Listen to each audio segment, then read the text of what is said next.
My walk up those stairs in 1960, as horrible as it was, look where it brought us. We were allowed at that point to attend school together. And I do believe that even this year, 2020, is going to bring us to a change. And I believe it's going to be better.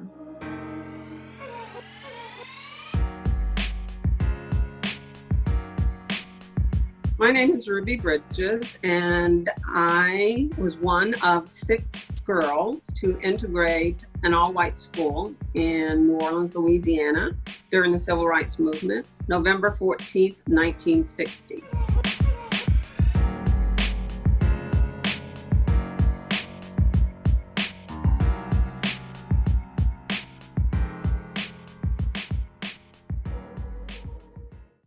What I remember most about that first morning is that there was a knock at the door, and there were 4 very tall white men standing at the door, and they had these yellow bands on their arms.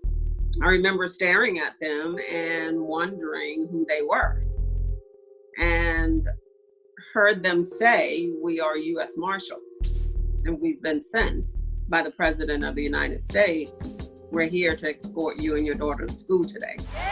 I remember the minute we turned the corner, I saw lots of people standing out in front of the school. And in my mind, because I live in New Orleans and I was accustomed to Mardi Gras, it looked like a Mardi Gras parade to me. I'll work and go bring them to a private school. So I remember as they rushed me inside of the building, they took me straight to the principal's office. Those parents rushed in and went into every classroom, and they pulled out every child. I did. You do that? Because they're not supposed to go with the Negroes, that's why. Over 500 kids walked out of school that morning because I was there.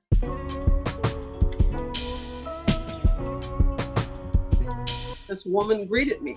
And she said, "Hi, my name is Mrs. Henry. I'm your teacher." And I remember looking at her and thinking, she's white, because I'd never seen a white teacher before. It was just her and I in that classroom for the whole year. There were no other kids. She looked like the people outside, but she showed me her heart.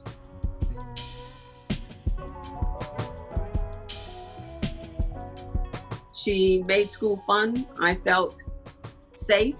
I felt loved. I really enjoyed school. She and I never missed a day that whole year. I think we realized that we needed to be there for each other.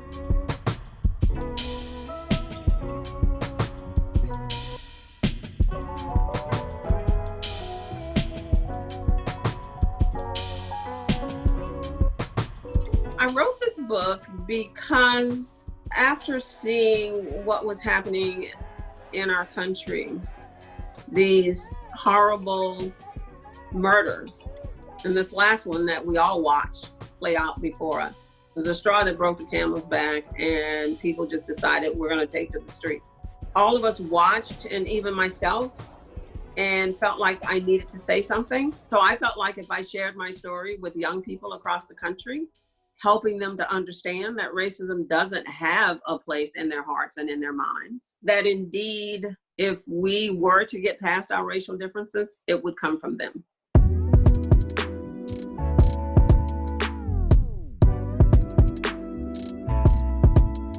I think it's fair to say that if it hadn't been for you guys, I might not be here and we wouldn't be looking at this together. Well, I've been called the poster child for the Civil Rights Movement. I mean, what we see today, the protesters in the streets, it is sort of the new Civil Rights Movement in a sense. And I am extremely proud of those protesters.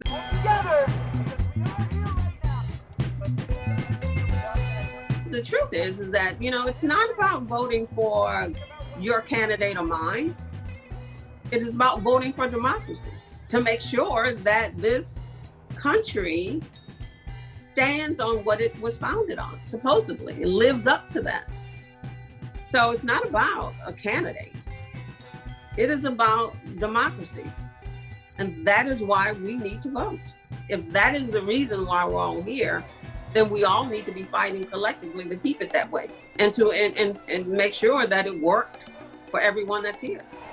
There's so many things that changed in that 60-year span of time, because it's been 60 years this year. Change does not come easy for any of us, but we have to fight through it to make this country better.